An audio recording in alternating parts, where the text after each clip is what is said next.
From the time he started playing the drums at the age of 9, singer-songwriter Zach Jones proved he was a natural-born talent. When it's all over and my time is at hand, I wanna go out the way I began. Satin and cedar, what is that worth? Just strip me down, give me back to this earth. 'Cause ashes are ashes. From appearing on MTV's 2003 reality series Made with his high school bandmates, the Sly Caps, to developing his proficiency and technique at New York City's famed drummers collective, Jones would later find himself as an in-demand sideman for such renowned artists as Sting, A Great Big World, Elle King, Secret Someones, and more. Oh, wrap me up in a mushroom suit. Yeah, wrap me up in a mushroom suit. But with his new band, Zach Jones and the Tricky Bits, Jones steps to the front of the stage to reveal his talents as singer, songwriter, multi-instrumentalist, and producer. With chimey guitars and an emphasis on lyrics and melody, Zach Jones and the Tricky Bits are living proof of the continuing charm of power pop, centered around Zach's undeniable vocal talent and gleeful, witty songcraft, with songs that have the tunefulness and longing of the early Beatles, the Byrds, Big Star, and Tom Petty and the Heartbreakers. Ashes are ashes and dirt is dirt. I'll be a memory, so how can it hurt? To break down and build up and bear some fruit. All wrap me up in a mushroom suit. I'm Charles Urich, and this is Life in the Grooves.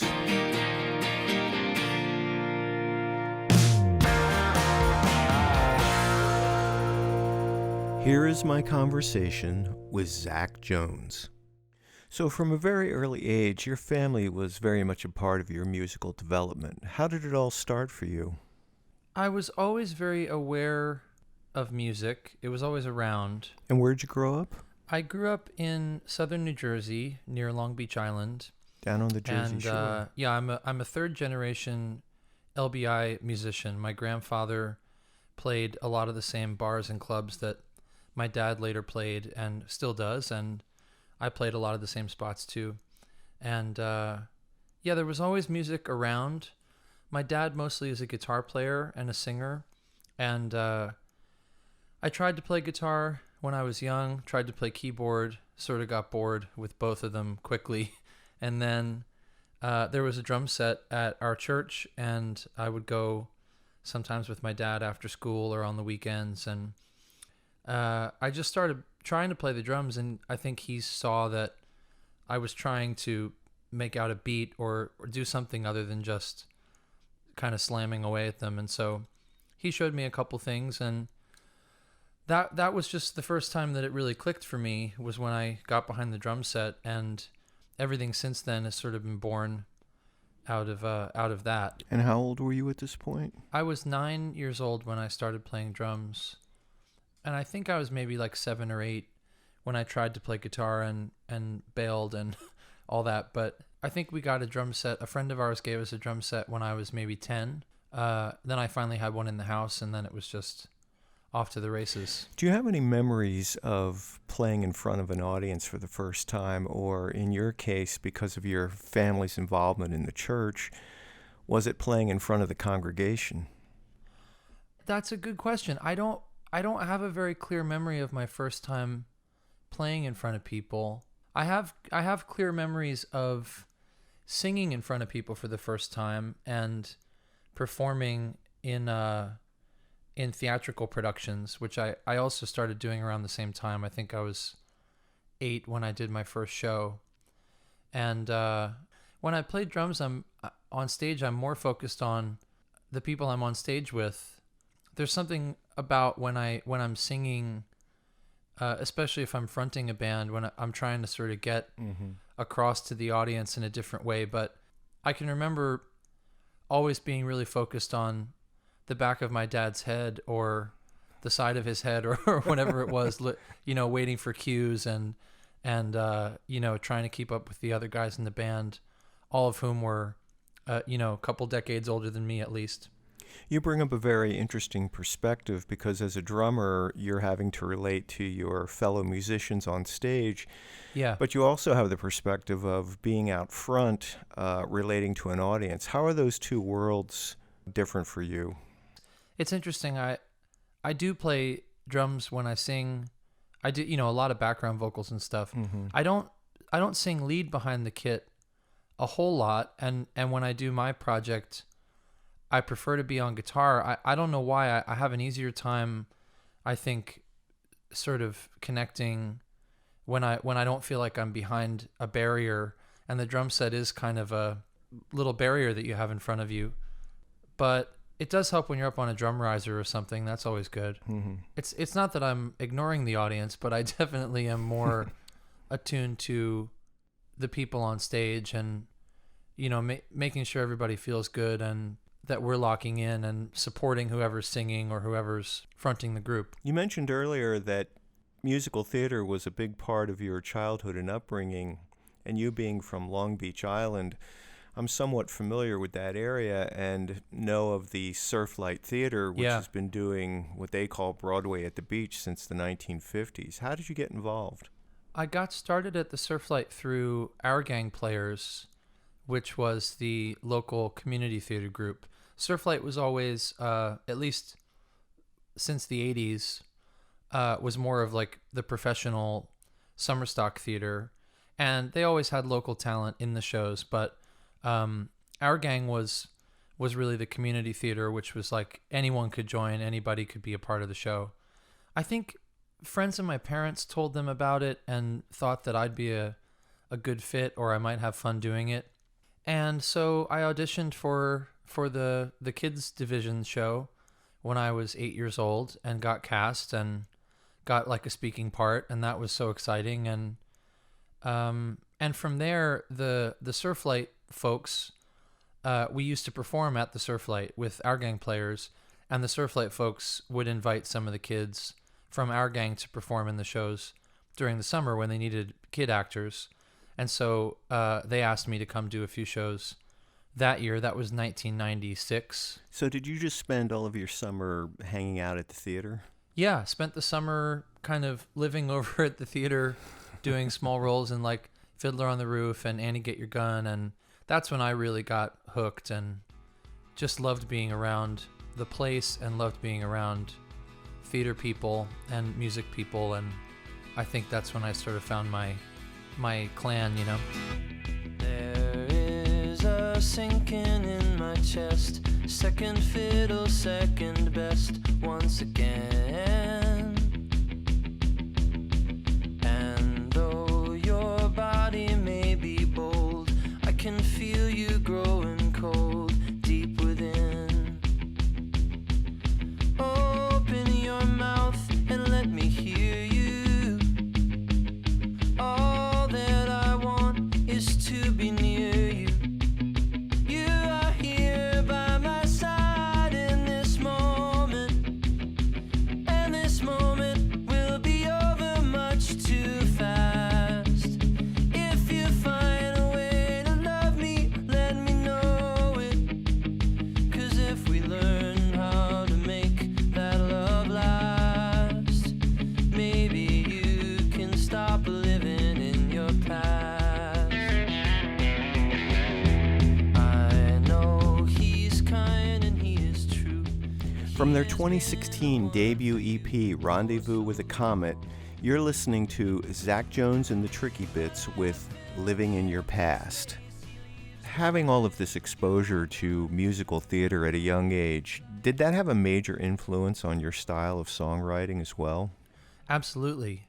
There was always music around when I was a kid, but when I really started paying attention and falling in love with music, it was kind of like the Beatles and Irving Berlin and Cole Porter and Rodgers and Hammerstein all at the same time. And the fact that the Beatles covered some of that stuff on their early records, like Till There Was You, and that was just even cooler for me that those worlds kind of overlapped in that way. So yeah, musical theater has always been kind of an equal love of mine. I think I found more of a path in pop music, but they definitely sort of feed each other for me. Now, is it true that your father was a huge Monkees fan? Yeah, yeah. My dad was a little too young for the Beatles as they were happening, but he was a huge Monkees fan as a kid, and the Monkees and the Beatles and Zeppelin and the Stones, the Allman Brothers is a favorite of his. Little Feat, a lot of Motown and Stax records and like 60s and 70s soul stuff. So that was all kind of in constant rotation on car trips and stuff. And then my parents, it was really whatever show we did at the theater, they would get me the soundtrack like on cassette or on CD. And so I had a lot of those show tune soundtracks growing up too. So I listened to that stuff obsessively too, like The Music Man and Evita and classic show tunes with catchy melodies. Yeah. The melodies on that theater, the musical theater scores, that stuff absolutely creeps into the way that I write songs, I think. Even though I don't write for theater, not that I wouldn't like to, but it's all kind of meshed together for me in terms of the songwriting sensibility. So when did things begin to turn for you in terms of having success with one of your earlier bands? I had a band that I started with a few of my friends through Our Gang Players, through the theater community, called the Sly Caps. And that was my sort of middle school, high school band. Eventually, because I was involved with the theater, I started playing in the orchestra pit for shows. And at some point, I started playing in the orchestra pit more than I was playing on stage. And when I played in the orchestra pit, I would get paid a little bit of money. But when I was on stage, I wouldn't. And I think that that kind of rung a bell in my head of, I guess this is a job that you can have. And not that acting isn't a job, but it didn't seem like it at the time. At least not in my small world. So I loved being in a band and sort of realizing that I could make a living out of it. Now, the Sly Caps actually caught the attention of MTV. That's right, yeah. And how did that all come about? My understanding is that they were starting this new show called Made, which was about like high school kids achieving their dreams, basically.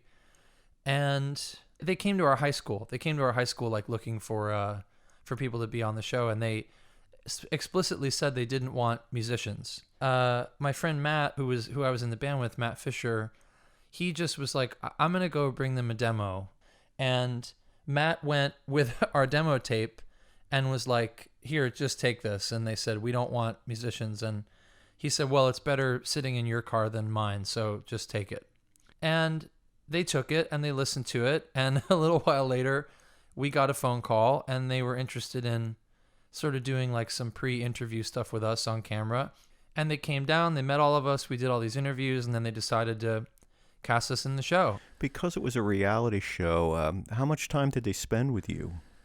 They lived in Manahawkin, in my hometown, for like, I don't know, maybe like 6 months or something, the camera people, and followed us around. And they paired us with this guy, Matt Shelton, who had been a road manager for the Stones in the 90s. And, the idea behind the show was that they would pair you with like a coach, like somebody who was working in your chosen field, and that person would help you sort of become successful. And so, yeah, Matt Shelton was like so cool and so wonderful to us and helped us book shows. And we made an EP up in the city. Like we got to go record in a real studio. And I mean, all that stuff was just like amazing for us at the time. So you're living the dream and you're still in high school. Yeah, during high school, yeah. It seems like this show was almost the precursor to what we see today with shows like The Voice that have mentors and people to help guide your career. Yeah, and it was around that time of like American Idol was just starting, and I remember I think we were the second episode of the show, and it aired at like 9 a.m. on a Saturday or something. It was like kind of like the MTV graveyard, but then the show picked up over time and was a bit more of a thing. And but the coolest part of that was that we got to perform on TRL, which was still a huge deal at the time, the music video show. Yeah. And because it was the early days it was like right before MySpace, but we had like a little free website that we had made, and there were some like chat rooms and stuff. And so we were able to kind of parlay it for like a summer into going out on the road and like playing shows. And we toured with this band called Copperpot and like toured up and down the East Coast, and we got to go to LA and play a gig out there and just like do all this stuff at, I was 16. Wow. And those were amazing experiences at that age, like just to get a taste of it. And yeah, so much fun. Was Friday night and I'm home all night. All night. And Saturday night does it look much better. And nobody likes me because I'm a loser. Hey, you're a loser. But everything's gonna go my way someday. Someday. Everything's gonna go my way someday. Who am I kidding? Nothing ever goes my way. Why would I think that? Why would you think that? Why would I think that? Why would you think that? Oh, why would I think that every day? From their 2002 debut EP, you've been listening to the music of the Sly Caps, a band that gained notoriety on the MTV reality series Made back in 2003, and features on drums my guest today, Zach Jones. Now, who in the group was responsible for writing and arranging this material? My friend Matt Fisher and my friend Justin Bohr wrote all the songs for that band. And I loved like learning those songs and coming up with parts and coming up with our own arrangements for those songs. That's always been one of my favorite parts of this whole thing. Growing up, I never had a summer job like scooping ice cream or working at a car wash or anything like that. I just got to play drums. Every kid's dream. Yeah. Now, who are some of your mentors and teachers that helped you develop your skill and technique as a drummer? The big people, a couple of my dad's close friends, a guy named Tim Tooker, who's basically my uncle, and a guy named Earl Bennett, a guy named Ray Hahn. They were all like friends of my dad's, guys who played with him who were willing to let me hang out and let me sit in and show me stuff, and that was huge. I had a great percussion teacher in middle school and high school, a guy named Tom Murphy, who taught me how to read music and kind of made me get serious about that side of things. And when I was in high school, I got to take a few lessons with Bernard Purdy, who is like one of the all-time, session great legends. Session drummers. Yeah. Played with Aretha and Steely Dan and like just many, like everybody. Everybody. And he was, just to be in a room with him and listen to him play was like such a gift. And he was really good to me and to my family, and learning from his feel and his dynamic sense and like sense of the song and all of that. And then there was a guy named Kim Plainfield who taught at the Drummers Collective, which is where I sort of ended up. And out of high school, I didn't go to college, but I went to this place called the Collective here in New York. And Kim and a guy named Peter Retzlaff were like my two real mentors there. And those guys got me serious about my technique, like really helped me get my hands together. And it took me a long time to really get the technical stuff down. But I'm glad I did, just in terms of like health and longevity and sounding better. So how much time did you spend at the Collective? The program was 2 years, and I did 1 year there. It was a year of like really intensive kind of every day, like you're either practicing on your own or you have a class. And the way they do it at the Collective, which was cool, was that every week you would focus on a new style of music. So 1 week we'd do reggae, 1 week we'd do Afro-Cuban music, 1 week we'd do like 50s jazz, 1 week we'd do James Brown style funk stuff, like whatever. So you get a really wide range of styles and feels, and you learn it from people who actually play that music for a living, all in the name of sort of just being a well-rounded, versatile player. Now, did you stay in New York after the collective, and what were you hoping to do at that point?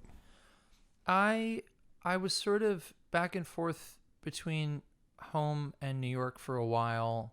I had a band with my friend Matt Fisher, who was in the Sly Caps, and we played a lot. We made a couple records. Uh-huh. And then I also joined a band in New York called Running Still. I found those guys on Craigslist, which was crazy. And then I got this offer to go on the road for like a year playing in the orchestra pit for Annie the musical. And it just sounded so fun, at like 20 or 21, however old I was, to go out and spend that year just traveling around the States and making money playing music. So that's what I did. And I think I needed a change of pace. The shuttling back and forth to New York and home was getting old. And I don't know, financially, I think I felt a little stuck, and creatively I felt a little stuck. And so it felt good to just get out on the road and focus on that for a while. Now, for someone with your talent and skill set, I guess playing the drums just wasn't going to be enough. Because you mentioned you were a little bit creatively frustrated, but where did the desire come from to be a songwriter? That's a good question.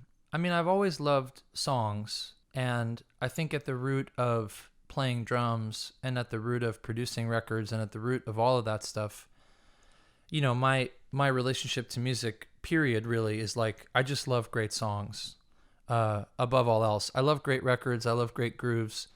I love great voices. I love all of that. But if the song isn't there, I kind of check out. So for me, it's really all about that. Now, earlier in the conversation, you told me that you actually bailed on trying to teach yourself how to play the guitar when you were a lot younger. Yeah. So how does this now factor into you wanting to become a songwriter? While I was on the Annie tour, I brought a guitar with me because I didn't know how to play guitar yet. And so I decided one of my projects on that tour was going to be to learn how to play guitar, at least like a little bit, Uh-huh. And so I taught myself out of this Beatles chord song book that I had. And while I was on that tour, like if there was an open mic or something, I might go play a song. Just I was just starting to sort of dip my toe in the idea of making my own music. Uh-huh. And I moved back to the city after the Annie tour because I had saved up some money and I felt like I could afford to come live in New York City again. I was 21, so I could get into bars and like actually go meet people and be around the music scene. And the other thing that happened at that time when I moved back to New York was playing drums for an artist named Emily Long, who became like a really close friend of mine and a close collaborator. And she and I started a band called The Stone Lonesome, which was my first real foray into writing songs, singing them, and producing them. She's never learned a way of living for anybody but herself. So if you see her out tonight, shining like a ray of light, her auburn hair, the stars reflected in her eyes, and the way she sips her drink just might make you think she's quite a woman, but she's a girl in disguise. She'll lead you down a bridge. So here we have a great example of your first foray into songwriting and producing with a track called Bridge to Nowhere from The Stone Lonesome. So how did all of this lead to you becoming a solo artist along with the formation of the Tricky Bits? Well, the Stone Lonesome was sort of an alt country group in the vein of like Whiskey Town or Old 97s or any of those bands. And I've always loved that music, and I really liked writing in that style. But I think way deep down inside, the thing that I sort of connect to most and the thing that really resonates with me the most is chimey guitar pop music, and maybe there's a bit of a 60s R&B soul influence in there too. That's like my favorite stuff. Rubber Soul and Revolver are easily my favorite Beatles records. I love that era of their thing when they were kind of tipping the hat to like American music, American folk and American R&B and the Byrds too, you know. And Tom Petty obviously is like the king of that thing. Mm-hmm. Big Stars was a huge deal for me. I think those things were in my mind, and I wanted to make something that spoke to that and make something that fit in that lineage. And so the real, I think, impetus for the whole thing was playing in a great big world and getting to be close with my friend Oscar Albus Rodriguez, who plays guitar in a great big world. We just struck up this great friendship sort of right away when he joined that band. And we loved so much of the same stuff. We both love power pop. We both love the Beatles. We both love Tom Petty. We had so many like overlapping tastes and loves, and he knows how to play that stuff so well. It's so intuitive for him. So there was a period of time where I left A Great Big World to go play with Secret Someones sort of full time. And Oscar and I had been seeing each other all the time because we were on the road with A Great Big World together. While I was out of A Great Big World and on the road with Secret Someones, when I was home, Oscar and I sort of our excuse to keep working together was to start chipping away at this first Tricky Bits EP. The idea being that we were going to make something that felt like it belonged in that power pop sort of world and tipped its hat to those influences, and really just sort of figure out what this thing sounded like, you know, when the two of us made this thing together. And so it just felt so exciting to do that, to just like wear those influences on our sleeve and make this thing that felt kind of exactly like the thing we wanted to make and the thing that served those songs the best. Talk to me slowly now, tell me what you're feeling. I am lying in the dark, staring at the ceiling.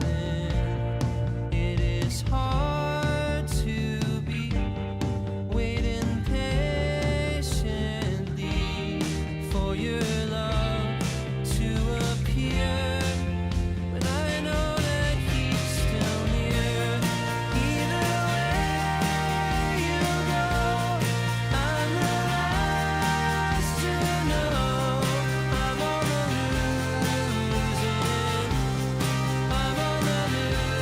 losing end. While you take your time with this heart of mine, I'm on the You've been listening to the music of Zach Jones and the Tricky Bits with The Losing End. Now, as you mentioned in the last segment, you and Oscar were obviously the driving force behind the production of that record. But who else in the band contributes to your overall sound?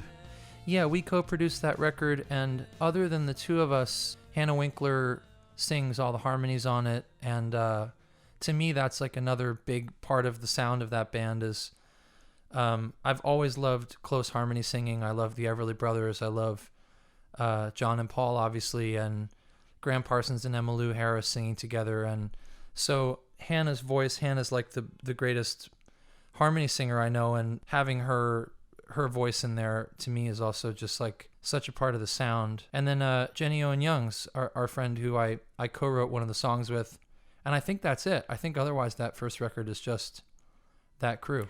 Now, how different is the live version of the Tricky Bits with you being out front versus the studio version? Yeah, the live Tricky Bits, the lineup that has played the most shows together is it's me and Oscar and Hannah, and then Brian Killeen on bass, and a guy named Dave Burnett on drums, who, if I'm not going to play drums, man, Dave Burnett is, I could not be happier to play music with that guy. He's incredible. And so that's usually the Tricky Bits lineup, and we sort of use the records as a template for the live sound. But I'm also a big fan of just kind of letting the live thing be the live thing. And, you know, because we made that first record mostly as a duo, you know, doing all these overdubs and stuff, the process of playing it live, I feel like the songs have really grown a lot over the years, and it feels like it breathes in a different way now because we've played those songs enough at this point live.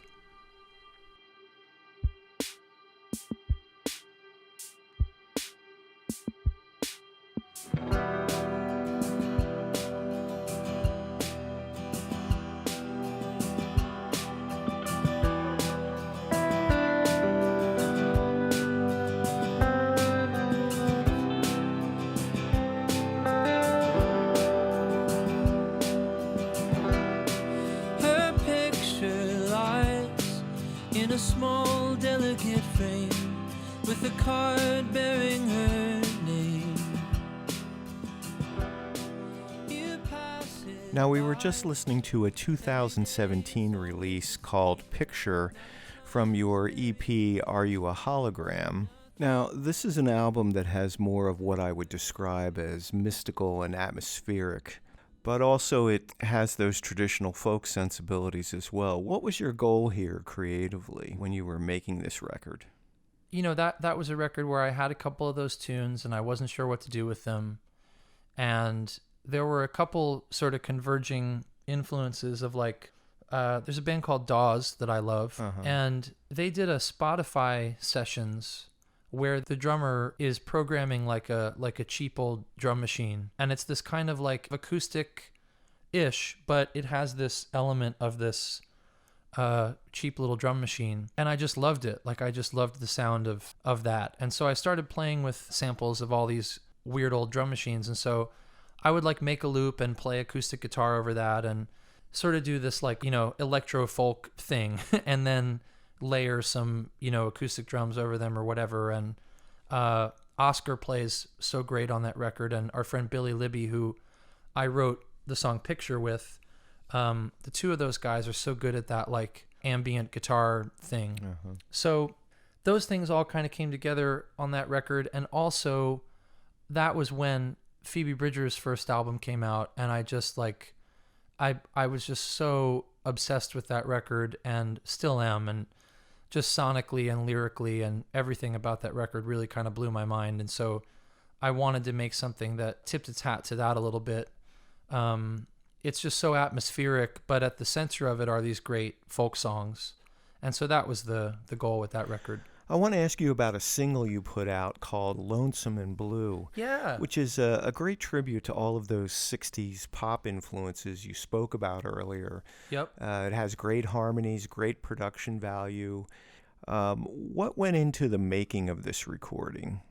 Well, that was a song that I had that chorus forever. I wrote that chorus years ago, and I remember very specifically I watched Roy Orbison's A Black and White Night, that great concert film from the 80s, I think it is. Yeah, I believe it was 1988. It was originally done as a television special on Cinemax. Yeah.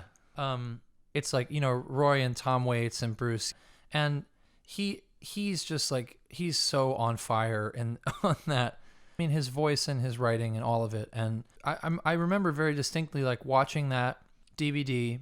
I forget which song it was, but I like paused the DVD, I picked up my guitar, I wrote that chorus. It was one of those times that was like, it just kind of came to me fully formed, but just the chorus. I'm feeling lonesome, lonesome and blue, since the day I said we were through. Are you happy? Somebody new, or are you feeling lonesome too? I tried to write a verse. I wasn't very happy with it.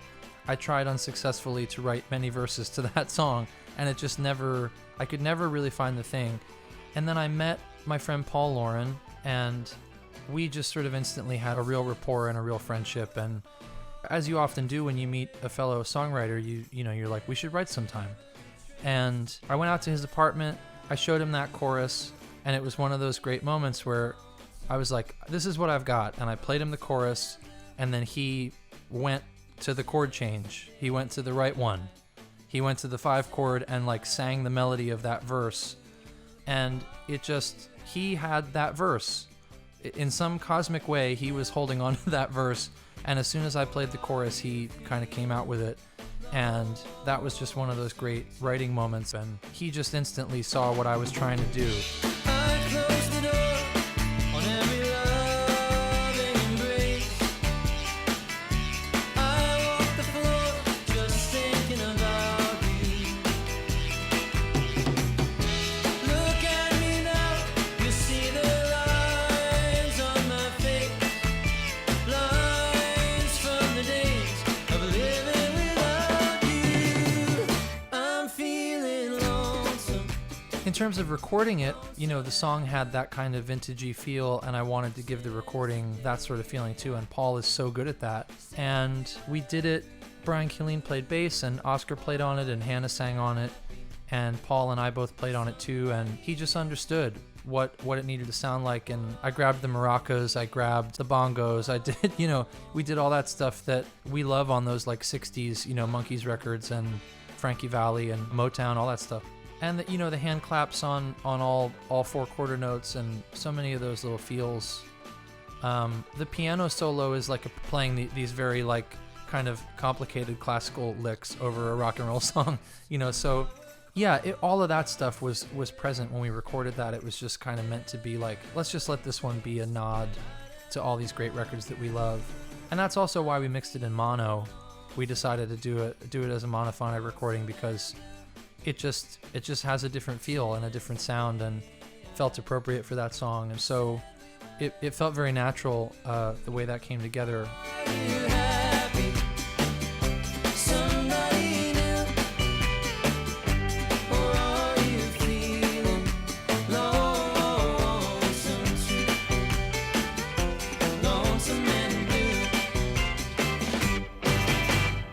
One of the things I mentioned at the top of the show was your work as a session musician as well as performing live with a number of prolific artists, including Sting.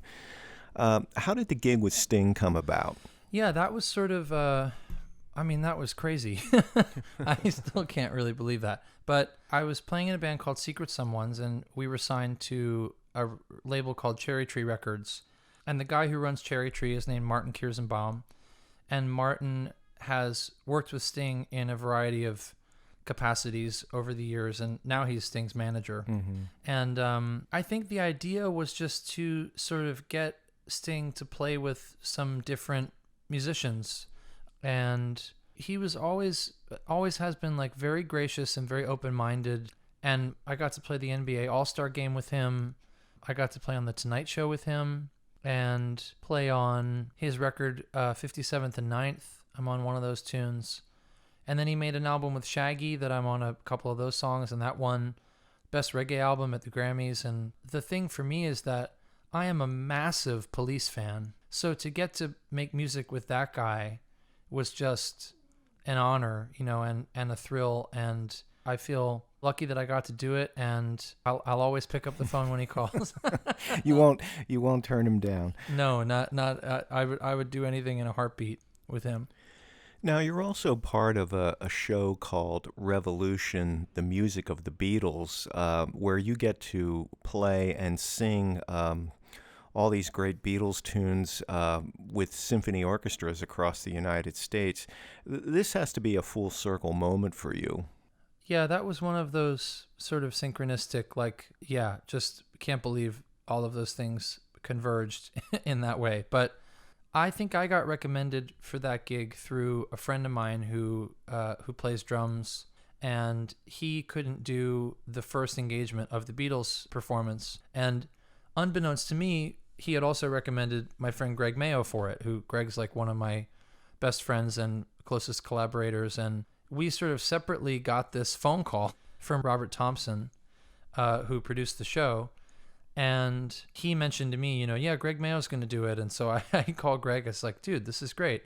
And yeah, the thrust of it was just, we're looking for musicians, we're looking for players to come in and play the arrangements, which are mostly going to be sort of true to the record. And the first thing is we want to hire you to come play for the vocal auditions. We're going to audition singers, and we want you to back up the singers that we're auditioning. So Greg and I both agreed to it, and we're excited to play. And on a lunch break or something, or a moment when there weren't any other singers auditioning, and we had just mentioned like, hey, we both sing, and we sing Beatles songs a lot. This stuff is kind of in our wheelhouse. And Jeff Tyzik, who is the arranger, and Robert Thompson, and Jamie Greenberg, and everybody else who was in the room, let us sing a couple songs for them. Uh-huh. And I think I sang I Am the Walrus, and I forget what tune Greg sang, maybe Drive My Car. And it was just so exciting because, like we were so happy to just play the stuff, but then they decided to have us be two of the singers on the show instead of the 4 singers that they were going to hire. So we just sort of became, I think, a bigger part of the whole thing as it went along. And we've been able to like recommend our friends to sing on the gig. And the lineup we have now is just like, it's such a great group of people and we have so much fun.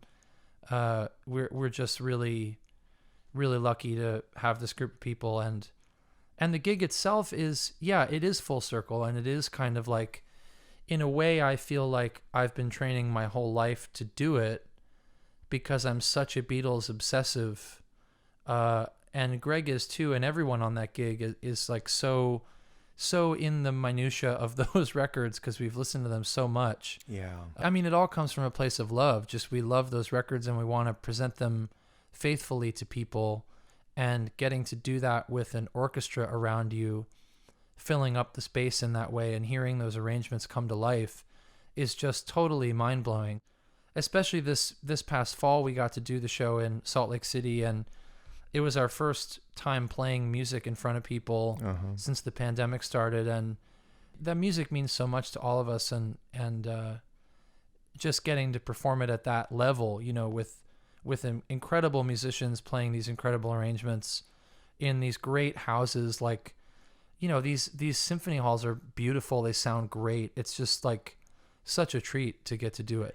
Now, over the past year and throughout most of the pandemic, so many of us had to really rethink how we approach work creatively. And you did put out a new EP called Quarantine, where you produced a lot of this work from your home. I was wondering if you could tell us what that process was like for you.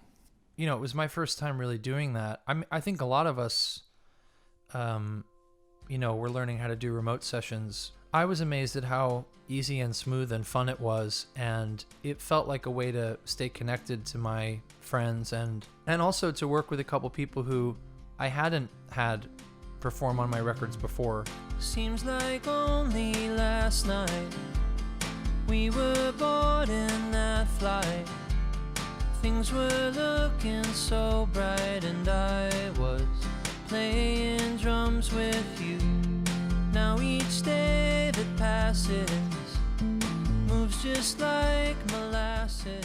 It's so much fun to send a song to somebody and then the next day you get an email and it's got a bass track in it and it's like Christmas, you just get to put it in and hear what it sounds like. And to write something that comes from you and then have that as sort of a palette for your friends to express themselves on is a really beautiful thing. It's like one of my favorite things about doing my own thing is being able to invite people to make it better.